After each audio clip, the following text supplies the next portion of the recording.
Bank of महाराष्ट्राच्या ATM मध्ये 100 रुपयांच्या बनावट नोटा जमा करण्याचा प्रयत्न फसल्याने उघडकीस आलेल्या बनावट नोटा छापणाऱ्या हायटेक रॅकेटमध्ये इंजिनियर भावंडांचा समावेश आहे. बनावट नोटा छापून चलनात आणण्यासाठी त्यांनी 1,000 रुपयांच्या बदल्यात 2,000 किमतीच्या बनावट नोटा देण्याचा सपाटा लावला होता.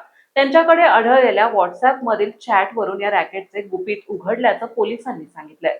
शहरातील कारगिल चौकातील एटीएम मध्ये 11 मे रोजी घडलेल्या या प्रकारानंतर गडचिरोली पोलीस आणि गुन्हे शाखेच्या संयुक्त पथकाने वेगाने सूत्रे हलवली. प्रमोद कोवे आणि आरमोरी रोडवरील पान टपरीवर चालक आदित्य रेचनकर या दोघांना बेड्या ठोकल्यानंतर या प्रकरणाचे नागपूर कनेक्शन समोर आले. नागपुरात राणा प्रतापनगर ठाण्याच्या हद्दीतील भाड्याचा फ्लॅट घेऊन बिनबोभाटपणे बनावट नोटांची छपाई करणाऱ्या डोईजड वधूच्या मुसक्या आवळल्या. त्याच्याकडून ताब्यात घेतलेल्या लॅपटॉप आणि मोबाईलच्या तपासणीत पोलिसांच्या हाती व्हॉट्सअप चॅटचे मोठे गबाड लागले आहे. त्यावरून सध्या पोलिसांनी तपासाची चक्रे फिरवण्यास सुरुवात केल्याचं सांगितलंय. सध्या डोईजड वधूंसह तिघे जण 6 दिवसांच्या पोलीस कोठडीत असून त्यांनी या 4 वर्षात नेमक्या किती लाख रुपयांच्या बनावट नोटा बाजारात खेळवल्या, हा पैसे कुठे पांढरा केला याचा कसून तपास सुरू आहे.